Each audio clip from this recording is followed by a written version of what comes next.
Good morning બાળ મિત્રો. જનાબ Babubhai Sopariwala girls primary school, ધોરણ 8, વિષય સાત. આજનો આપણો વિષયાંક છે પાઠ 2 યોગ અને પાઠ 3 યમ અને નિયમ, જેના આપણે સવાલ જવાબ જોઈશું. આગળના તાસમાં આપણે પાઠ 1 પ્રાર્થનાના 10 સવાલ જોઈ ગયા. હવે આપણે આગળના સવાલ જવાબ જોઈશું. તેની પહેલાં હું તમને થોડું સમજાવી દઉં કે યોગ એટલે શું. યોગ શબ્દના 2 અર્થ થાય છે. પહેલું છે જોડ અને બીજું છે સમાધિ. જ્યાં સુધી આપણે પોતાની સાથે નથી જોડાતા ત્યાં સુધી સમાધિ સુધી પહોંચવું મુશ્કેલ છે. આ થયું યોગનો અર્થ. યોગ એ જીવન જીવવાની કળા છે. યોગ એક પૂર્ણ ચિકિત્સા પદ્ધતિ છે. યોગના વિવિધ ગ્રંથો અને ભરોસાપાત્ર પુસ્તકોમાં યોગના વિવિધ અંગોમાં આસનને પણ સ્થાન આપવામાં આવ્યું છે. પતંજલિએ અષ્ટાંગ યોગને પૂર્ણ યોગ કહ્યો છે. અષ્ટાંગ યોગ એટલે કે 8 યોગ. આપણે જે પાઠ 3 છે એ અષ્ટાંગ યોગના ત્રીજો પાઠ જે અષ્ટાંગ યોગ છે એના જ આ પ્રકાર છે યમ અને નિયમ. અષ્ટાંગ એટલે કે 8 યોગ. 8 યોગમાં પહેલું અને બીજું યોગ છે યમ અને નિયમ. આ 8 અંગ ભેગા થતા આ યોગ થાય છે. બાળકો, ખબર છે 21મી જૂન એ આંતરરાષ્ટ્રીય યોગ દિવસ તરીકે ઉજવાય છે. હવે આપણે આપણા સવાલ જવાબ તરફ વળીએ. તમે નોટમાં 1 થી 10 સવાલ લખેલા જ છે. મેં અત્યારે 1 નંબર આપેલો છે, પણ તમારે આગળનો નંબર આપવાનો છે, એટલે કે 11 નંબર આપવાનો છે. પહેલો સવાલ છે, યોગ સૂત્રના રચયિતા કોણ છે? સ્વામી કૃપાલવાનંદજી, રાજશ્રી મુનિજી, મહર્ષિ પતંજલિ અને ભાણદેવ. હવે આ 4માંથી કોણ છે? તો જવાબ શું આવશે? જવાબ ક, મહર્ષિ પતંજલિ. બીજો સવાલ, યોગ શબ્દ કઈ ધાતુ પરથી બનેલ છે? તુજ, યુજ, મુજ, રુજ. તો જવાબ શું આવશે? યુજ. યુજ જે છે આ શબ્દ એ સંસ્કૃત શબ્દ છે. એનો અર્થ થાય છે જોડાણ. મેં તમને પહેલાં જ સમજાવ્યું કે યોગ શબ્દના 2 અર્થ છે. જોડ એટલે કે જોડાણ. યુજ શબ્દ છે એ સંસ્કૃત શબ્દ છે. એનો અર્થ થાય છે જોડાણ. ત્રીજું, યોગ શબ્દનો શું અર્થ થાય છે? મિથુન, મિશન, મિસાલ, મિલન. તો જવાબ શું આવશે? જવાબ ડ, મિલન. શું કામ મિલન છે? કે યોગ શબ્દનો અર્થ મિલન થાય છે, એટલે કે શરીરનું આત્મા સાથે મિલન થાય છે, એને કહેવાય છે યોગ.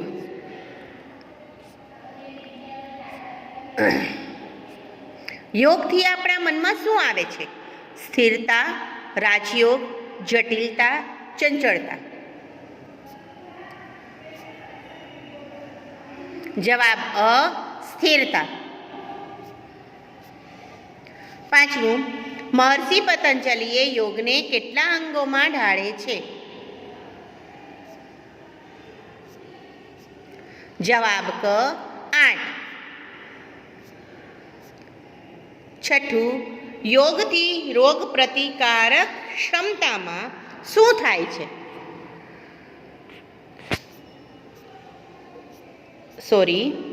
અ, વધારો, બ, ઘટાડો, ક, વધારો ઘટાડો અને ડ, એક પણ નહીં. તો શું આવશે જવાબ? રોગ પ્રતિકારક શક્તિમાં વધારો થાય, એટલે કે જવાબ અ.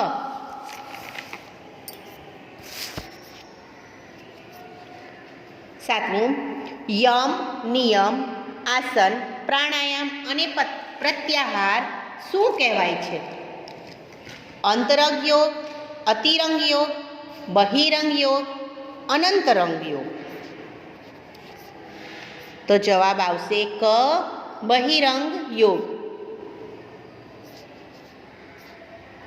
આઠમું, ધારણા, ધ્યાન અને સમાધિને શું કહેવાય છે? અતિરંગ યોગ, પ્રાણાયામ, નિયમ, યમ. જવાબ અ, અતિરંગ યોગ. નવમું, શરીર પર કઈ સાધના માટેનું સાધન છે? શરીર કઈ સાધના માટેનું સાધન છે? પ્રાકૃતિક, માનસિક, આધ્યાત્મિક, શારીરિક. જવાબ ક, આધ્યાત્મિક. 10મો સવાલ તમારી નોટમાં આ 20 નંબર આવશે. અત્યારે મારામાં 10મો નંબર છે. શૌચનો શું અર્થ થાય છે? શુદ્ધિ, બુદ્ધિ, અશુદ્ધિ, વૃદ્ધિ. જવાબ અ, શુદ્ધિ.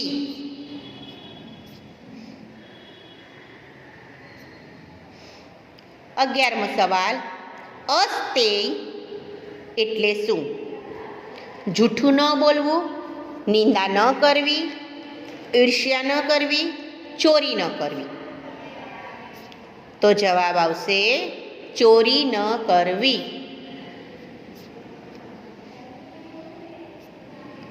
અપરિગ્રહ એટલે શું?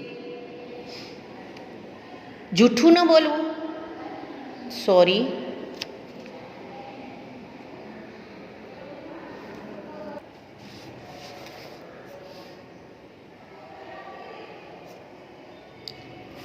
બારમો સવાલ અપરિગ્રહ એટલે શું? સંગ્રહ ન કરવો, ત્યાગ કરવો, ગ્રહણ ન કરવું, પરણવું નહીં. તો જવાબ અ, સંગ્રહ ન કરવો. 13મું, નિયમ એટલે શું? શરીર પર નિયંત્રણ, સમાજ પર નિયંત્રણ, ધર્મ પર નિયંત્રણ, સ્વ પર નિયંત્રણ. તો જવાબ આવશે જવાબ ડ, સ્વ પર નિયંત્રણ. 14મું, સ્વાધ્યાય એટલે શું? સત્સંગનું અધ્યયન, સ્વ કે આત્માનું અધ્યયન, શરીરનું અધ્યયન, સાધનાનું અધ્યયન.